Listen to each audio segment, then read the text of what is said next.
1947లో మనకి స్వతంత్రం వచ్చింది అని అంటాం సార్. కానీ నాకు ఇంకొక క్యాలిక్యులేషన్ ఉంది సార్.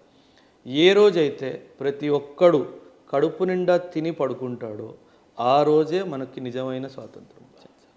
అది that has to be the spirit. ఎందుకంటే మనకు ఆ రెస్పాన్సిబిలిటీ ఉంది సార్. మాట్లాడడానికి చాలా ఈజీగా ఉంటుంది కానీ పూట కూడా గడవకుండా ఉండే ఫ్యామిలీస్ గురించి ఏసీలో కూర్చుంటే మాట్లాడే తెలియదు. నిజంగా మీరు అన్నట్టు అందరూ 3 పూటలు తిని పడుకుంటే దట్స్ ట్రూ ఇండిపెండెన్స్.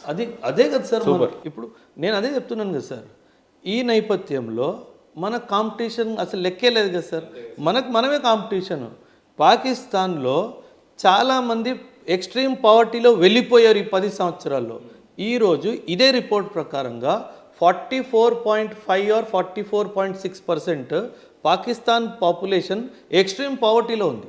44 నేను జోక్ చేయట్లేదు. ఇంకేం బతుకులు సార్, 50% మొత్తం కంట్రీ ఇంకా ఇలానే దరిద్రంలో ఉంటే ఇంకేంటి వెళ్ళిపోయింది. That's what.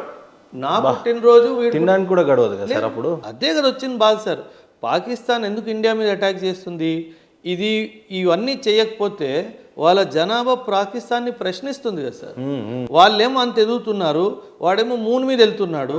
నువ్వు మాకేమి ఇచ్చావు? తినడానికి 2 పూటలు ఫుడ్ ఇవ్వట్లేదు నువ్వు నాకు. సో ఇవన్నిటి నుంచి వాళ్ళ మైండ్ని డైవర్ట్ చేయడానికే కదా సార్ యుద్ధాలు చేస్తారు.